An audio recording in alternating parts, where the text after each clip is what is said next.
All right, what's up, guys? VV back with another video.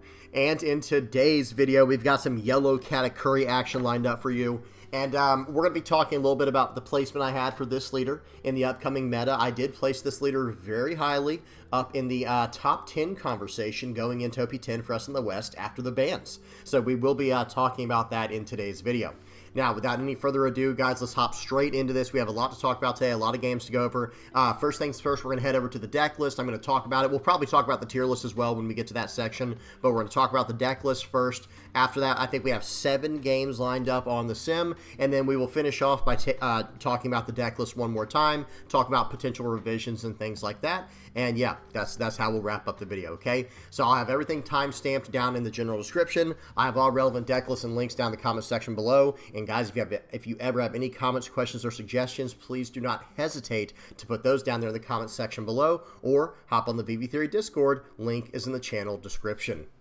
This video is sponsored by Nin Garden. Their latest spring collection just dropped with 3 new designs, and to celebrate, they are running a spring sale. Buy one, get any classic mat 40% off with the code SPRINGSALE.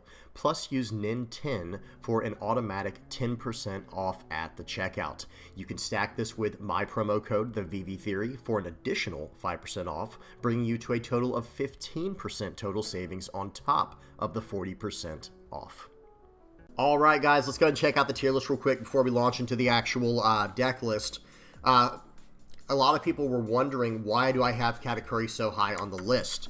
Well, honestly, I think Katakuri is the best yellow deck in the format, and I think it's going to be very, very strong going forward as a 5-life leader that has the ability to burn life. In OP10, Katakuri was essentially able to complete its life burn curve starting on turn 2, which is now Basil Hawkins into Nico Robin, into 8-cost Eustace Kid, into 10-cost Lin. That's burning a life all along the way, guys. Potentially, Basil Hawkins might not, but, you know, we'll talk about that more as we get into the deck list. But the idea is we have a way to burn life very aggressively. We can go first or second very comfortably, and then we're swinging for 7 whenever we attach 1 Dawn to our leader. And we're checking our life cards or our opponent's life cards if we need to. So many options there, so much potential, you know, advantage coming from just a single Dawn attached every single turn while burning life along the way. So I don't know for sure what is the best yellow deck in the format. I think Eustace Kid is definitely somewhere in that conversation. Eustace Kid is no joke, guys, but Katakuri has got to be right there, right next to him somewhere as the top yellow deck in the format right now. A lot of people do not like Enel anymore now that Raigo's gone, but I'm telling you, you cannot build the deck the same way anymore. I mean, you can build the deck however you want to, but I would suggest changing up the play style of Enel and building the deck a little bit more aggressively, like with the Sky Island package, and going from there. And I think that will shore up some of your matchups that were originally maybe a struggle for Enel. Okay, so that's one thing I would recommend, and I do have a video on that. I'll try to remember to link that in the comment section below on how to build Enel going forward. Now, so this was the tier list we went over on the weekend. Now let's go ahead and hop into the deck list real quick. So this is what we're running for today's video. I'm going to remove the leader. Okay, well, it still does not fit on on 2 lines, unfortunately. But hey, we'll have to deal with it.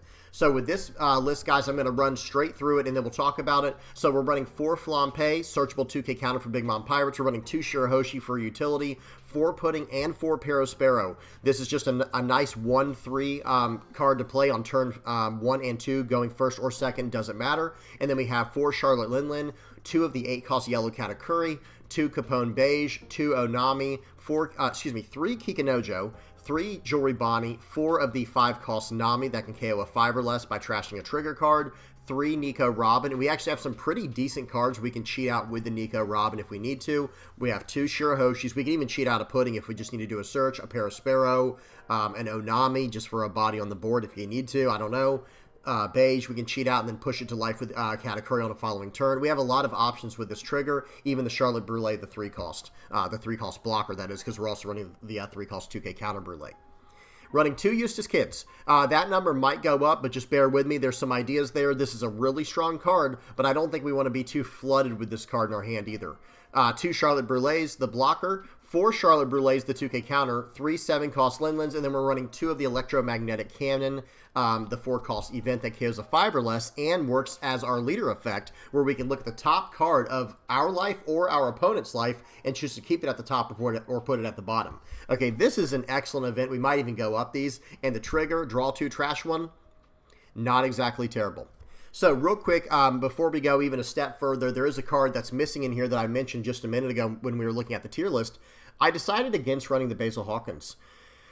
I think that's going to come down to personal preference. You can run Basil Hawkins in this list if you want to. You can run it over the Perospero, or you can even run it over the Kikinojo, or maybe mix the numbers around a little bit and do it how you want to. You could potentially even run it over something like a Charlotte Brulé. It's kind of up to you. It's up to your discretion as a player, as a deck builder.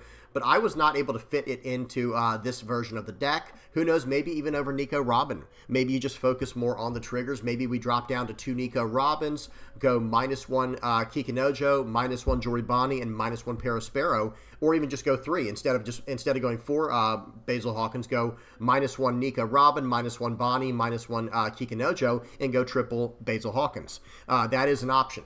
Or maybe you don't like this Onami. There are a lot of ways you can tinker around and move this deck around, but let me say something real quick. That Onami is no joke. That trigger alone makes it playable in this leader, because remember what our leader effect does, guys.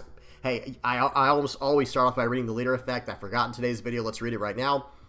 5,000 power, 5 life, Dawn ×1 when attacking. Look it up to 1 life card from the top of you or your opponent's life area, and then put it on either the top or the bottom of that life area. Then this leader gains plus 1,000 power during this battle. And then it's a Big Mom Pirates type, of course. So that allows us to run the 10-cost Linlin that requires a Big Mom Pirates type leader.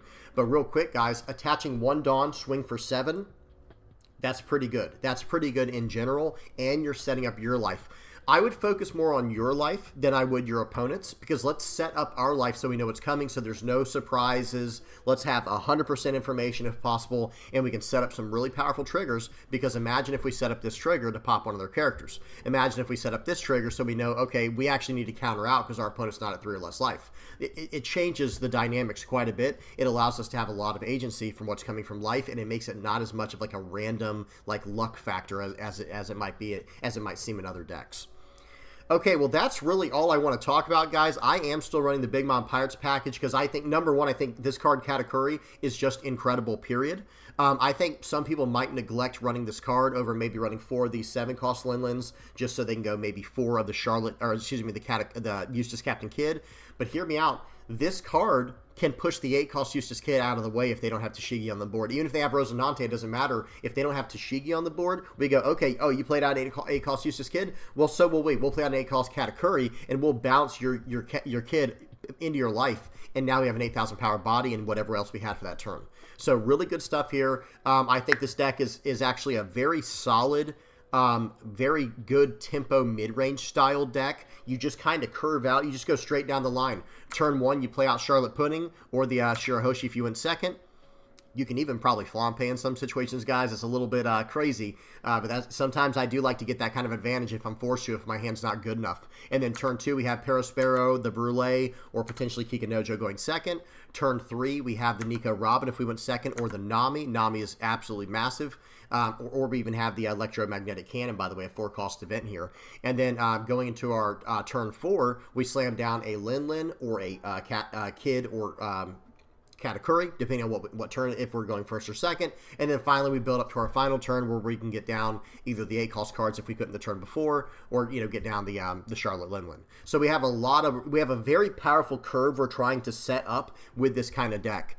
And that's why I do still love the Big Mom Pirates package in here, because we kind of can just go, okay, Pudding, Perospero, Nami, if we get to that, into the Linlin, and then on our 9 Dawn turn, going first, we have Katakuri or Eustace Kidd now, and 1 Dawn for our leader to smash in, and then on our next turn, we slam down Charlotte Linlin.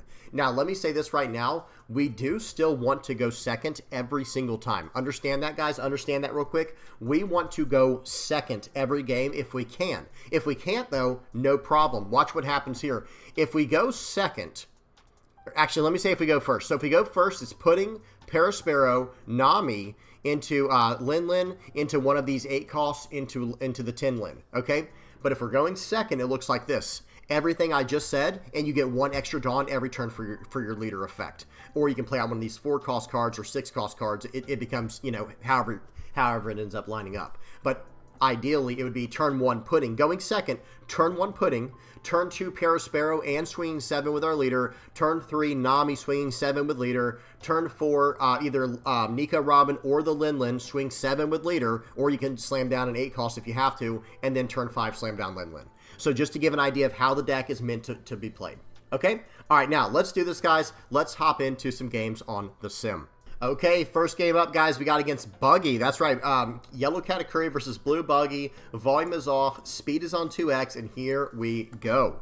It looks like, let's see who, now in this matchup, you should take first away from your opponent, and we did choose to do that here. We won the dice roll, and we got to choose if we wanted to go first or second. We chose first just to take away first from Buggy. But that's the nice thing about a well-built, a well-designed mid-range deck or tempo deck.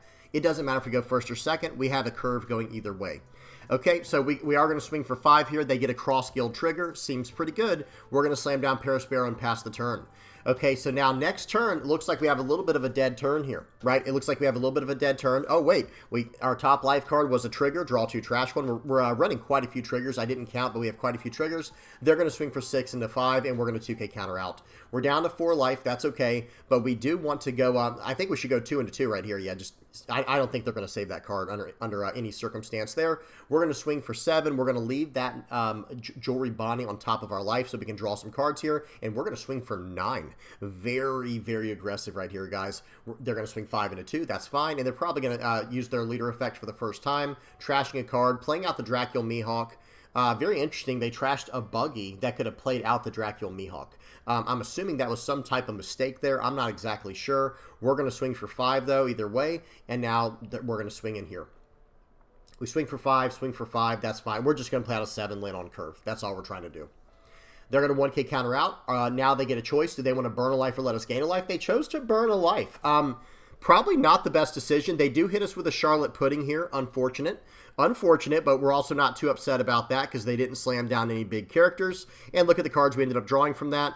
Okay, unfortunately, we are on only 9 Dawn right here, so we're going to swing for 7. We see their top life cards is 0 cost 3k. Oh, well.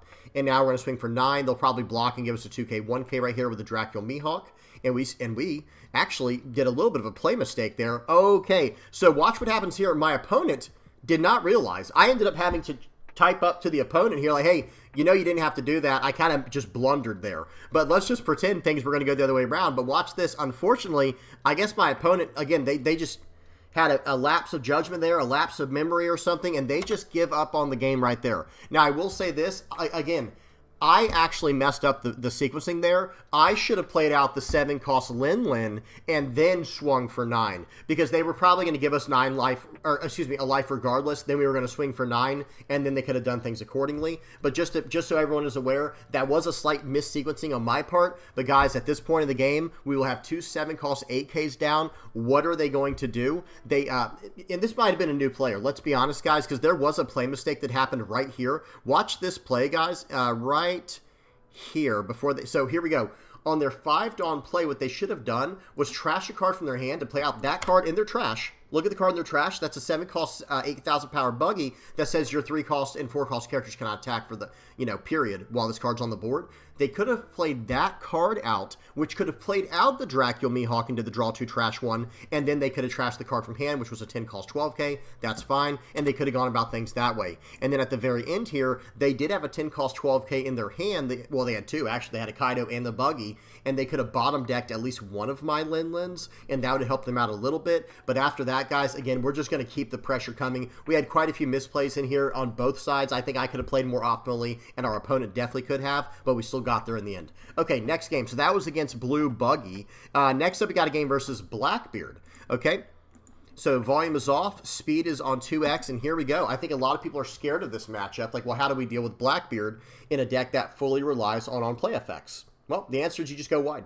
That's the answer. You just keep attacking aggressively, keep making the right decisions. Now we're going second, so we're going to play out the pudding on curve, and we're going to pass the turn.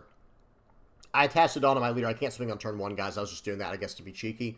But we did get 1 search off with the pudding, which is really nice. And hey, Parasparrow doesn't care about turning off on play effects. We can draw a card with the on KO. unless they negate its effect with something like a black hole. Okay, they're going to play out Doc Q here. Probably going to cash in on that right away to get rid of my Pudding. I think that's a good play here, but they might choose not to because Pudding's not exactly a threat in this situation, and they might choose to use the Doc Q on a bigger target. That was well played by my opponent, believe it or not. That might not have seemed like a good play, but that was actually a very good play. So we get a Brule trigger on top of life there. We're going to play out the Parasparrow here, and we're going to pass the turn back. They're going to Liberation, so now I don't get access to my on KO effect because it negates my effects. Okay, they're going to play out Lafitte here. They can't use the search yet, I don't believe. Yeah, they only had 5 Dawn there. They used it all up. They can't use the search effect for Lafitte yet, but that's not a big deal. But guess what? We are absolutely about to pull the trigger here on this Lafitte. This Lafitte's got to go. We can't let him generate too much value over the course of this game, so we are going to hit him with a electromagnetic cannon, and we're going to set the top life card. I didn't see what it was, but you know, we were able to get the searcher off the board. So now they don't get to draw as many cards this turn. They're going to finally get rid of the Pudding, but it might be a little, it might be too little too late kind of thing. I think they should have used the Doc Q earlier because I would swing into that character. Sure, I get rid of the card, but then they get to draw a card in the place of it, and they don't lose a life that turn for my leader attack. They're going to swing 7 into 5. We are going to take this. We have no counter power in hand, guys. This is not exactly the best pull into this matchup. So they're going to trash a card and turn off our leader. Actually, excuse me, that was for the stage. And now they should trash a card. Our leader effect is off. Okay, no problem. This is not a problem right here, guys. I think we're going to start off by swinging 7 into 6 here. Okay, swinging 7 into 6. Let's see what they choose to do. They're going to blunder. And they thought I was only swinging for 6 because my leader effect had not resolved yet. But then we were going to swing 6 more into it with the Kikanojo and slam down the Linlin. I wasn't worried either way about him getting rid of, or if that card would have stuck or not, because we were just going to keep swinging into it. The only thing I might have done differently is if he had saved it, I would have swung for more with Kikanojo and slammed down and then slammed down the other Kikanojo. Okay, hopefully that made sense. So they're going to -2 here to draw a card with the Stronger here to cycle through some stuff in -2. Excuse me, playing out the Lafitte and drawing a card and everything. So they're trying to get rid of this character on the board because I'm starting to go very wide. That's what they were looking for, was a Liberation to get rid of my character without me gaining a life. They're going to swing for 7. We are going to take this aggressively. They have 1 card in hand. They have 1 card in their hand right now, and I have to say this is a very tempting position to be in here. I think we're going to swing at life because I'm basically saying, you know what? I bet you have... Okay, we're going to push that card to the bottom. What I'm saying is I bet you have a 10-cost Blackbeard in life. So we're going to play out the Kikanojo. We're going to play out the Nami. Your turn. Well, the game's over now for the most part, right? Because in this situation right here, if you KO my Kikanojo, I'm probably going to gain a life unless he has another black hole. He can't really swing all out because I have a 2K, 2K, 1K in hand. So even if he swings 5, 6, 5 or 5, 5, 6, I get out of all 3 of those. Even if he tries to swing like swing 7, swing 8, swing 7. He could probably swing 8, or swing 7, swing 8 with Lafitte. I'm going to get out of one of those, no problem. So I'm pretty safe here, guys. We're in a pretty good position. And we are so wide on the board right now. He is looking for a blocker. He did get to a Vasco shot with one of these Lafitte searches. He's going to be able to play that out and stabilize a little bit, but it's not going to be enough, guys. He has to get rid of one of these bodies and get the blocker down and then get out of 2 attacks.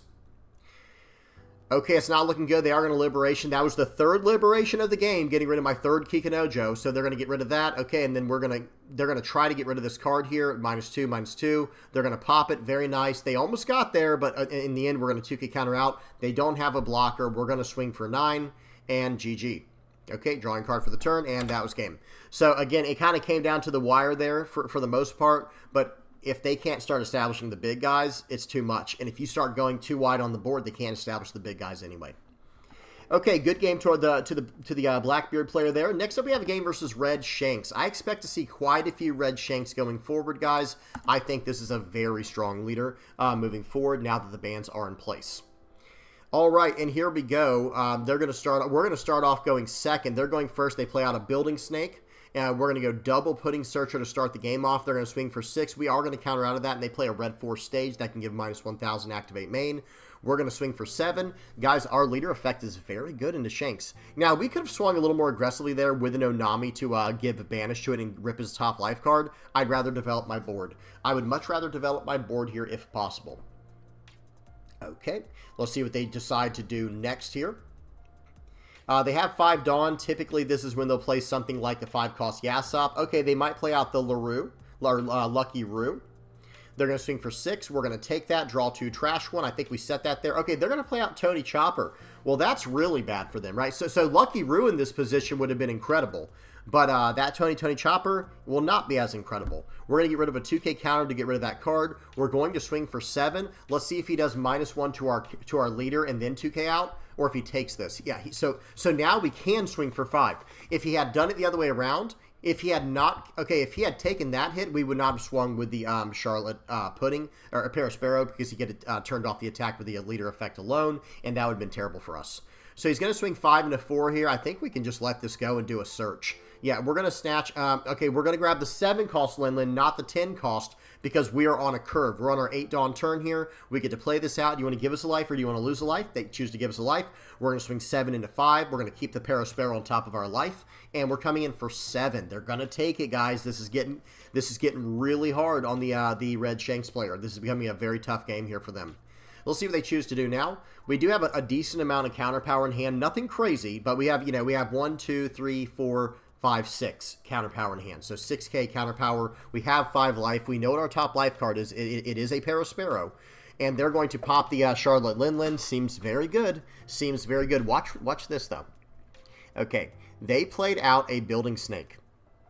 So does that affect my play this next turn? You better believe it does. We're not slamming Tinlin and going now, guys. We're not just slamming down Tinlin and going now. That changes everything. I would really like to play the 10-cost Linlin, but if he has a 10-cost Shanks in his hand, that will demolish me, ultimately. Right, ultimately that will demolish me. So what we're going to do is we're going to snag a 7-cost Linlin here. I like the 8-cost play a lot as well. We're gonna go ahead and swing in for 7 or 8, excuse me. Okay, that's a dragon on top of their life. Would rather not have to deal with that. We're going to play out the Charlotte Linlin here. We're going to gain a life. They chose not to lose their last life there. And here we go. Now, let's see if they choose to cash in on this Building Snake and go from there. Remember, we know what our second life is from the top. We do know what our second life is from the top. It's a Parasparrow. So what would be like our 5th life? We have 6th life right now. The one right under that is a Parasparrow body. So my opponent has to be very careful here. This game is looking very ugly for them. Okay, they do get the Charlotte Newgate. And again, here's the thing. I did play around the 10-cost Shanks that can KO a 10,000 powerless character, but they might not have even had that. Right, they may not have even had that. So we go ahead and take a life here. Oh, okay, that was a Parasparrow. So guess what this next life is? Another Parasparrow. We didn't know the top life was. That just happened to be there. Okay, we got a Nami. Unfortunately, we can't use that. We can technically use it right now just to draw a card, I believe. But do we actually want to do that? I don't think so. Okay, so let's see what happens here, guys. Let's see what happens here. We're going to slam this down. We're going to swing 5, 5, 5. And we're basically going to tell them, like, hey, you have to win this turn. You have to win this turn. Now, let's pause and talk about that play real quick, guys, because I do want to talk about some other possibilities, some other options. I think I should have swung for 5s first. Swing 5 with Parasparrow, swing 5 with Parasparrow, swing 5 with Katakuri. See what he does. Now, understand this. If he takes the hit, we know what it is. It's not an extra counter. It's a dragon. We know exactly what it is. We set it there with our leader effect. If he decides, so let's say he uses leader effect on the first attack, 1K counters out of the next attack. He's down to 5 cards in hand. If he takes the 5th attack, that's just a 5K, we can just load everything on a pudding and swing 12. And he will only have 5 cards in hand. It will have to just be all 2Ks and probably like some 1Ks or something like that, right? So 5, 7, 9, 11, 13. I guess it needs to be 4 2Ks out of 5 cards because, again, he'd go up to 6, but we know what the 6th card is. It's a no counter dragon. So I think there were other ways we could have done that. I think we could have actually attacked in first. We could have also even potentially just tried to go for game by swinging 7s, 8s, and 9s and things like that. But I do like playing out the Charlotte Linlin. We ripped the card that was the biggest card from their hand, and we have 2, 3, 4, 5K counter in hand with 4 life. I think we're going to be fine here, and this was probably the slightly safer play, guys. I think this was slightly a safer play. Okay, let's see what they choose to do next. We've gone through a lot of their power reduction. It is their 10 Dawn turn. How are they going to string together enough here to win the game? And the honest answer, guys, is they have to go from my board. That is their only chances to go from my board. That's what they're going to do. So they are going to go for the board here, and we're going to go ahead and grab a 2K counter. Hang on one second, guys. I just want to check something real quick. Okay, I just want to make sure I didn't mess up the speed when I went to the next game. They go for the board. We do some hand fixing. They're going to swing for 7, and we're probably just going to take this one. Okay, no, we counter this one, and then we'll take the Edward Newgate hit. Yep. And it's a Kikinojo. So that was pretty much game over for sure at that point. Okay, they play out the chopper here, but I don't think this is going to help. What's going to end up happening here is we'll swing. Okay, pause. They left a little bit early. Check out what they had in hand. So we were playing around some very powerful cards potentially, but hear me out. This is what we needed to do here. It was going to be play out the Nami to pop one of the choppers. We get to draw a card. It goes into a Kikinojo. Not a big deal when we cycle. But then we swing for 12. They have to take it, or they have to use a blocker, or else they just lose. They have no counter power in hand, and then we swing for 7, and then everything else on our leader, and good game. That was a fun one. Good game to my opponent. That was a rough position they got in at the end there. Okay, now we got a game versus Boa Hancock. Okay, we just did a video on this. I'll try to link that in the video, or down in the comment section below as well. We just did a video on Boa Hancock yesterday at the time of recording this video. That leader has a lot of potential, guys. Boa has a lot of potential. So we're going to go ahead and go second this game. I think we did win the dice roll, and we chose to go second. We're going to play out the pudding. They got a blocker law down early on. Very nice. We get an electromagnetic cannon to draw 2, trash 1. We trash the Katakuri, and now we're off to the races. We're going to swing for 9 here, or 7 here, rather. Okay, top card is another draw 2, trash 1. We will take that, and we're going to play out a Joribani. They're going to play out a Boa Hancock. They're going to set their top 3 cards. They're going to attach a Dawn probably to their leader and swing for 7 here. Yep, and they're going to go ahead and let us draw 2, trash 1. We'll trash the Perospero in this position. We're going to go up to 6 Dawn, and here we go. We're going to go ahead and play out the Nami here, probably trashing the Kikinojo to get rid of this Boa Hancock. Okay, now we're going to swing for 7 at face. He'll probably take this one because we don't have a Dawn under Joribani. This would actually be a very intelligent one to take, believe it or not, even though they want to keep their hand size low. Okay, well, not if they had a Gravity Blade Raging Tiger. Then they should not have taken it. I think then they probably should have just blockered out, but either way, that's fine with us. That was their entire turn. Okay, Red Rock on the top of your life. That's going to the bottom of your life. I don't want him having access to that. We're going to slam down a 7-cost Linlin. They're going to let us gain a life, and here we go. Now, so against Boa Hancock, I do want to know what's in their life most of the time rather than what's in mine. They're going to make it where our Linlin cannot attack. They're going to swing for 5. We probably should counter out of this, but I might know what the top card... No, I don't think I knew what the top card was of my life because it was there from Linlin. Okay, so now we're going to swing for 7. Look at the top card of his life. Whoa, wait a minute. So now we know what the top and bottom card is of their life. Did you see that? Double Red Rock. So double Red Rock on the top of life now and then in the middle of the life because we know what those cards are. We do know what those cards are. We're going to do our best to burn those down. We're going to do our best to get rid of those cards with an 8-cost Eustace Kid and a 10-cost Linlin. That's our game plan. And they had a Red Rock in hand. Guys, they had a Red Rock in hand, and we know what those top 2 cards are. Those top 2 cards of their life are both 6-cost, whatever it's called, Red Rock. So we're going to swing for 8. They counter out. We're going to rip that life card away, and it was a Red Rock. Like we said, we knew what it was. They're going to play out a Kaido Linlin and draw a card from that and bounce our guy back to hand. We're going to counter out of this as aggressively as we can. And now we are going to burn their life card. Look what it is. Yeah, another Red Rock. Remember, we knew what it was. We put it there. We're going to swing for 5. They give us a counter. We're going to swing for 12. They give us a blocker. And we play out a Shirahoshi. And then at the end of our hand, at the end of our turn, we're going to fix our hand a little bit. And they're going to go ahead and tap out, guys. They said enough's enough.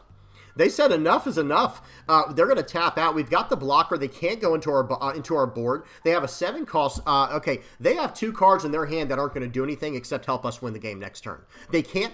They can bounce the Shirahoshi back to our hand with another Kaido if they want to, or even with this Kairos. But guys, we have 2, 4, 6, 7K counter in hand. They're not getting anything on our board. It's not happening.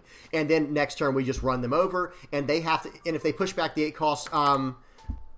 Eustace Kid, we'll just replay next turn to burn their last life and swing for 12. Good game. So we had him in a checkmate position there. Having that low-cost blocker, a nice little 2-cost Shirahoshi utility blocker was awesome right there. It really helped us out big time. Okay, and burning 2 Red Rocks from the top of their life, it's hard to beat that kind of value, guys. That's something really nice. And when you pay attention to what you're doing with Katakuri and you see what's coming from their life, you can play around it completely, especially now that we have access to more life burn. Okay, so that was a good game to the Boa player. Next up, we got a game versus Red Green Smoker.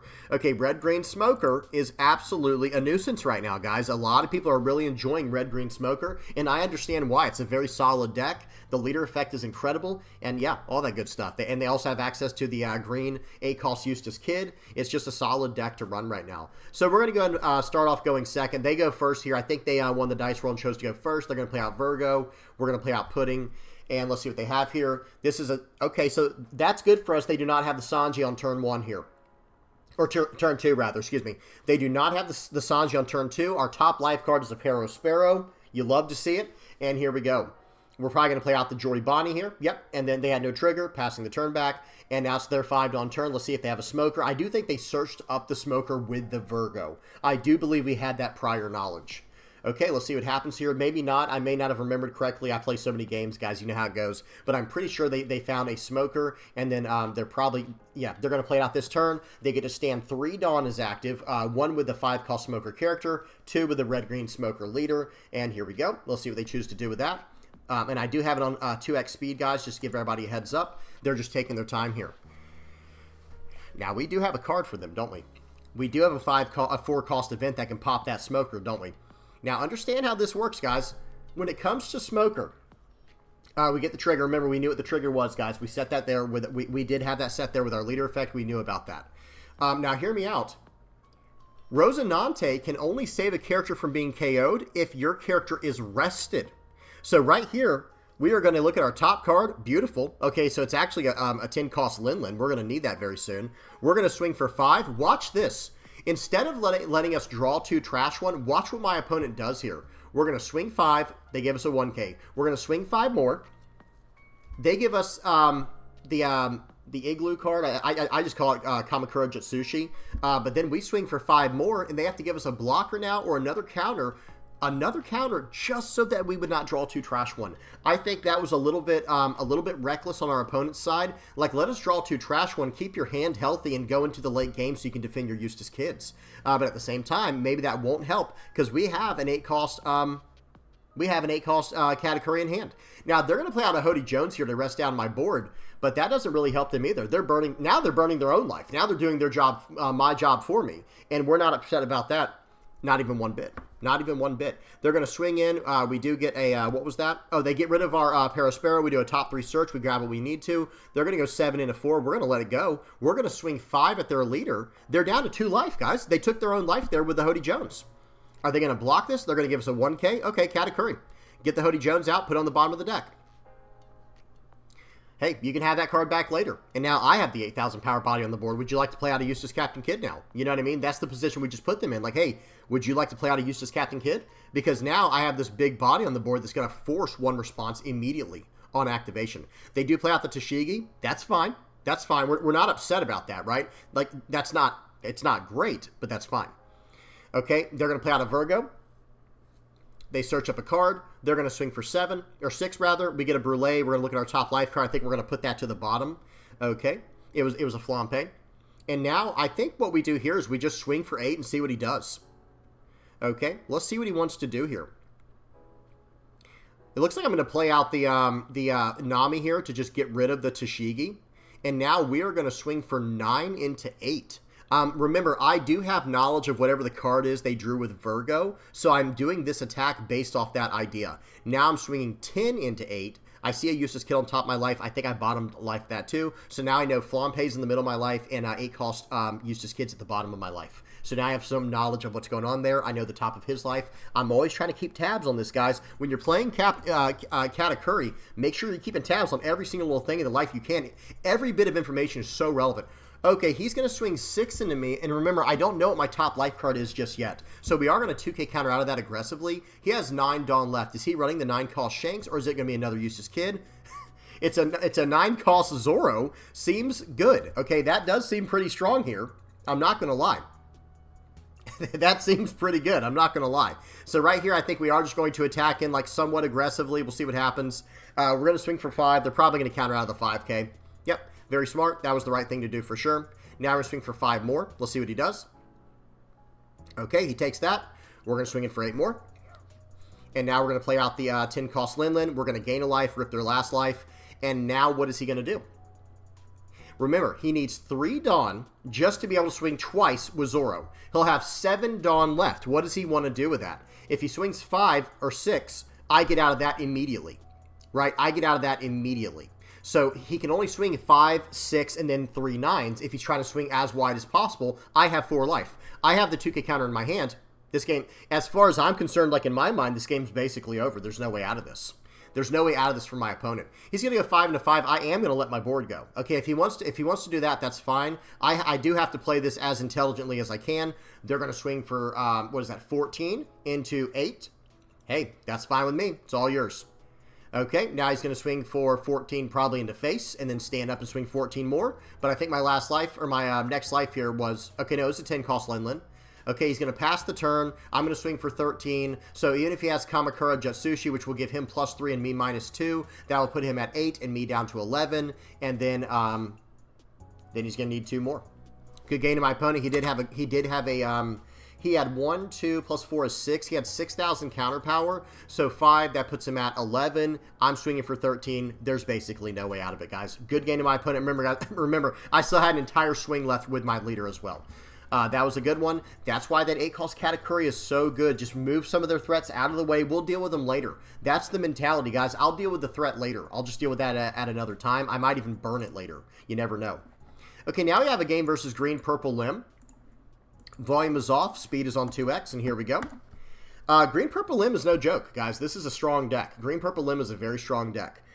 So don't think that I chose an easy one here. I was hunting for this matchup because I've been hearing a lot of people talk about how good Lim is. We're going to swing for 9. We have a 2-cost Onami on top of our life to pop a 5 or less. I'm a big fan of that. Let's see what they choose to do here.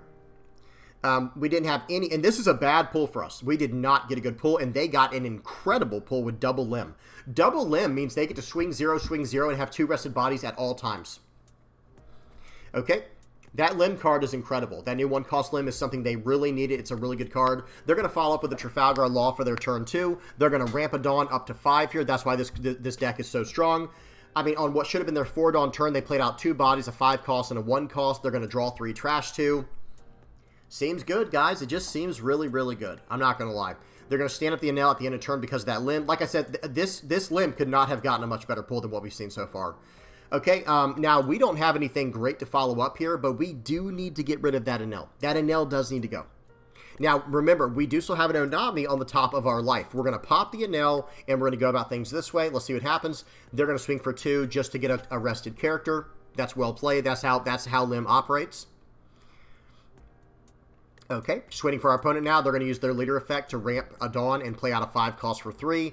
They rest down my Nami. They're going to swing 9 into it. We have to just let it go.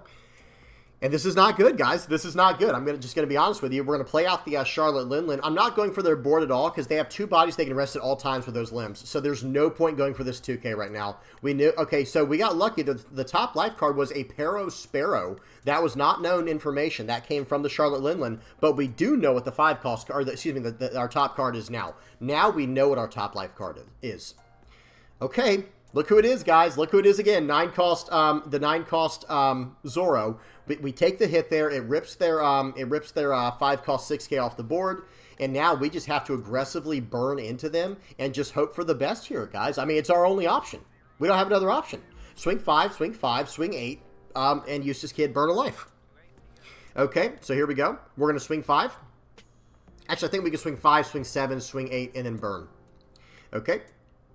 Let's see what we do here. Yep, we're going to burn their life. It was a Lim. Okay, we're going to swing for 7. Our top life card was that. It was a Jory Bonnie.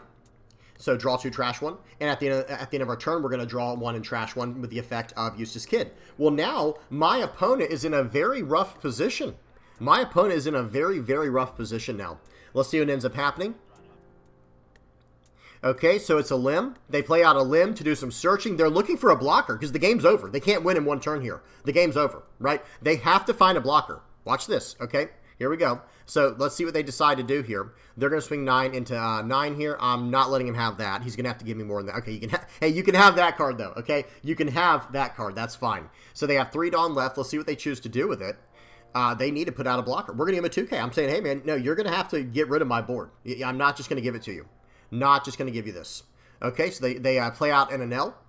and they're going to do a draw 3 trash 2. They did not get where they needed with that, and now, you know, they're in deep trouble. But hey, good game to my opponent there. They were in a tough situation. Our life was a draw 2 trash 1, a Kikanojo, a Charlotte Pudding, and another draw 2 trash 1. 2 Bonnies in there. Seems good. But in this situation, because they couldn't get rid of our board or establish a blocker, they just don't have a chance, right? They just don't have a chance. So good game to my opponent there. Now we got one more game to go over, a game versus Purple Luffy. Okay, going first against Purple Luffy is definitely the priority here. That's what we're going for, especially, look at how good this hand was, guys. And we had to go second. Oh, man, that was like a crime right there. That was criminal. But we're going to play out the Charlotte Pudding going first, or going second here. We're going to grab a 7-cost Lin Lin. We're going to counter out early of this 5K attack. They're going to play out a Zoro. They're fixing their hand like crazy. And this doesn't look good for us early on. But hey, we are very aggressive. We're coming in for 7. Nice. Electromagnetic Cannon on top. We get to draw 2 trash 1 with that trigger. And we're going to play out a Parasparrow. Your turn. We're not playing out the Kikanojo. I want to keep my opponent on the back foot, and I want to be threatening here. Wow. They're going to play out a Sanji. All right, so this right here, we're going to let that go and do a draw 2 trash, or do a top 3 search. We got the draw 2 trash 1 trigger. I think we should trash one of these Katakuris. We already have one. That's fine. They're going to swing for 7. We're going to take it. We get a Brûlée. That was good. That was good for us. We like that. We are a big fan of that. So right here, we're going to go 7 into face, guys. We're going hyper aggressive here. They give us a 2K, 1K. We're going to get rid of that Zoro and get rid of the Kikanojo in hand. We have 3 life. We have a blocker. We're doing okay right now. All things considered, we're doing just fine. Okay. So real quick, they're going to swing for, what was that? They swing for 6. We give them a 2K. They swing for 7. We block out. And here we go. They have 7 Dawn left, or was this, 8 Dawn left. Let's see what they choose to do with 8 Dawn. Look, I mean, I'm thinking maybe play out a Eustace Kid, and they didn't even swing with Trafalgar Law, so they're definitely telling us something. What they're telling us is that they have a, we're going to play out the 7 Lin. They give us a life, we're going to swing for 7. Top card of our life is a Flampe, and here we go. So, yeah, they did counter out of that. What was I going to say? So we're going to swing into life here. We're not going for game because they have 3 Dawn active for Gum Gum Giant. That's what I was trying to say. I kept getting mixed up on. So we're going to take this hit, I believe. Let's see what it is. Actually, it looks like we might counter out of this one. Okay. Oh, hang on. So we knew what our top life card was, right? Is that what happened there? I trashed the card. Guys, watch what just happened there. Make sure you see what's going on here. This is very important. It's why I did what I did. So I swing for 7, right? I looked at my top life card. I moved it to the bottom. Wait, how did I know what it was? Did I know what that card was from earlier? We're about to have to do some investigative work here. So watch this. So this is the turn we were just on. They swing 7 into face. I counter out for 1, okay, to get down to 4 cards in hand to get the that card to be able to cycle it and get rid of his blocker. He leaves the game on the spot. We had calculated that, but when did we do it, guys? When did we see what this card was? Hang on. We have to go backwards in time a little bit and find out where we figured out what this card was. It had to have been right here. Okay, so hang on. We take that electromagnetic cannon, and now it's going to be our turn. And okay, hang on, right here. So we swing for 7. It's got to be right here. Swing 7. That's when we saw Nami, guys. When we were on 3 life, we saw what the Nami was. Now watch what happens after that. We play out a Nami from our hand, right? So we remember what our 3rd life is. Lin Lin tells us, okay, we see what our top life is. We go ahead and move that to the bottom right here. We move that to the bottom right here, and now our top card is what was originally 3rd. It is now the 5-cost Nami. Do you guys understand the amount of technicality that's required to play this leader at a high level? It's all there. If you enjoy a challenging deck, now why did we take this hit, guys? Why did we take this hit? Because it was going to be the last hit of the turn, and that way we can get the Eustace Captain Kidd. Because we could have countered out. We could have easily countered out of this hit, right? Like we could have easily countered out and gone about our business. But watch what we do. We know what the top card is. We counter out to go down to 4 cards in hand. Now, when we take the hit, that's right, we under-countered. So our opponent's probably thinking, look at what this noob's doing. What is this noob doing? We take the hit. It's a 5-cost Nami that says trash a card from your hand and then KO a 5 or less, which is what Eustace Captain Kidd is, and then draw a card if you have 3 cards left in your hand. So we used it to cycle on the fly right there, which was devastating for our opponent. Now he just concedes his follow-up turn, or his follow-up for the turn. He had what is this, 1, 2, 3, he had 8 Dawn left. His follow-up was probably going to be play out a this card right here, the what's his name here, Luffy, and then sit on a Gum Gum Giant. Or he could have played Ragnarok and KO'd my Charlotte Linlin, right? Because I think that card can KO an 8 or less, right? For 5? Yeah, pop it a 8 or less, get rid of my Linlin, and now he can counter out however he needs to and go for game next turn, or try to just continue the game in that way. But guys, getting rid of his blocker means, well, now you're in trouble. Like, okay, and again, he still might take out my Charlotte Linlin, but now I swing in from there and I do things from that point, and I move things around the board with my Katakuri. It just changes the math completely. He just said, I'm done with this. I've had enough. Good game to my opponent. That was a tough one there. Playing around with life and with triggers, man, that can really tilt your opponent when done like that, okay? Okay, so here's the deck list one more time, guys. As far as like what comes out in EB02 for yellow, I don't think we really are getting anything. Technically, we could mess around with this card. It is Sanji. It's a 5-cost, 6k, 1k counter blocker. If you have 2 or less life cards, draw 2, trash 1. Okay, that is an option, but I don't think it's a great one. I'm just going to be honest, I don't think it's a great one. I think, in fact, probably the best card we're going to get to mess around with from EB02 might be this Searcher. Maybe we move away from the Big Mom Pirates package and then go up to like maybe 4 Jewelry Bonnies, and then have nothing but 4 cost and higher characters from there, and then we can search up whatever we want to with this trigger event. That is something we'll have to explore in the future. And then from OP11, the yellow stuff is mainly the new Merfolk stuff, the Merfolk and Fishman Island stuff. There is a new beige card, but this isn't really, it's for Supernovas. It's not really what we're trying to do. So unfortunately, we're not getting any new tools. Oh, excuse me. Almost forgot a big one there. Almost forgot a big one. I know I would have gotten blasted in the comment section for missing this one. We do get a brand new 2K counter. But hear me out. I don't know what I'm going to put in the place of this Zeus. I might even get rid of the beige. Because this, where's the Katakuri, or the Brûlé? This Brûlé 2K counter, I'm in love with. I'm in love with this idea of what Katakuri's doing to set your top cards at all time. Because think about it like this, guys. So our leader effect allows us to look at our top card and then arrange it, right? Or our opponent's top life card and move things around. This trigger does that and still goes to our hand. And we're also running one other effect that does this. Where is it? It's, which card was it? Oh, this card, Electromagnetic Cannon. This allows us to KO a 5 or less, and then look at our top or bottom card, or look at our top life card and move to the top or bottom. So there's a lot of stuff we can do with what we have here. So I do think I want to add Zeus to the mix here, but I don't know what I'm going to take out in the place of it. Maybe drop down the Flampe's, but I love this card. Maybe I'll go 2 and 2 or something like that. Or maybe I'll even go like 2 Flampe's, 3 Zeuses, and go down to 3 Charlotte Brûlés. Maybe I'll move it around like that a little bit. We'll have to see what happens, because I don't want to get rid of Electromagnetic Cannon. This card was outstanding. If anything, I want to go up to a 3rd Electromagnetic Cannon. And then I would also like to maybe try to fit in the 0-cost event, You're the One Who Should Disappear, because we can set our life cards sometimes with our leader's effect to exactly what we want at the bottom of our deck. So I would like to maybe move 1 or 2 of these around in the deck. I don't know. It's tough. Tell me what you guys think in the comment section below. But I will say this. I do think what we're looking at here, this core part of the package, it felt very strong. It felt very, very strong. And we're able to go so wide on the board. Again, I also want to try. So let me just tell you guys the cards I'd like to try to work into the deck. You're the One Who Should Disappear. Zeus is coming. Now, remember, Zeus does not come out till OP11. Just know that right now. Zeus does not come out till OP11. Let me go ahead and just get rid of everything real quick. And I'll go about it this way. So these are cards I want to add to the deck. Zeus, You're the One Who Should Disappear. I would like to try to fit Basil Hawkins into the list at some point. Whoops. Maybe even go up another Electromagnetic Cannon here. We already have 2 of these, but I'd like to go up 1. And then You're the One Who Should Disappear. I have that. And what else? There was something else I was saying. I think it was one other 2K counter or something like that. I don't remember now. There was something else I wanted to go up on.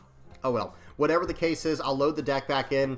I think this list was firing off very well. I do think we can go -1 Nico Robin easily, if not more than -1 Nico Robin. In fact, one thing we might want to do is just drop the Nico Robins entirely and then spread that package around more to what I was saying that I wanted to go up. You know, you know, maybe go 2 Basil Hawkins, maybe go 1 more Electromagnetic Cannon, and there's 3 cards accounted for right there. But then again, if I want to fit in the You're the One Who Should Disappear, the list is already pretty tight. The list is pretty tight as is. we would have to give up something somewhere else. We'd have to give up something somewhere else, like maybe an Onami, maybe go -1 Kikanojo or -1 Bonnie, and I don't really want to do that, to be honest. We'll have to see what happens. Real quick, the Parasparrow is not technically necessary. We don't absolutely have to have this card, but this card is really a monster right now in the game. You don't need it to win, but it does help you win. And if this card's not helping you get there, then one of these is helping you to get there. One of these are helping you to get there, the 7-cost Linlin and the 8-cost Katakuri. So I would like to keep the Searcher package in with Charlotte Pudding and Parasparrow. Again, like I said, that was probably the other one we were talking about, was the 2-cost event. Maybe we start messing around with this idea. I don't know, because then we can search up cards like the Captain Kid, the Nami. We have a lot more. We have a lot of other search options if we run the event. Okay, and if we have our leader effect, we can move this around how we need to. There's a lot of different things we have access to with this card, and we can also cash in on the trigger part of it later in the game with Nami, right? We can trash a card with trigger to KO a 5 or less with Nami. So that there's that added, potential there as well.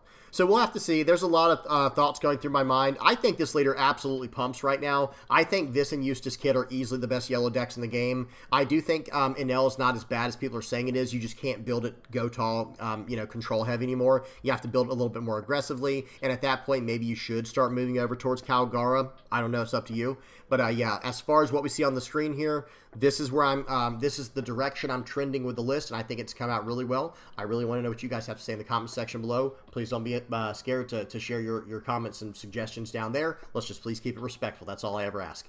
All right, guys, that's it. I'm done. I'm done yapping for now. We will be streaming tonight. For those who are not aware, we stream every Monday, Tuesday, and Wednesday here on YouTube from 9 p.m. Eastern to 12 a.m. So I will be streaming tonight at the time you're recording this video. Let me just make sure people know if they're not listening to this in the future. It is currently March 24th.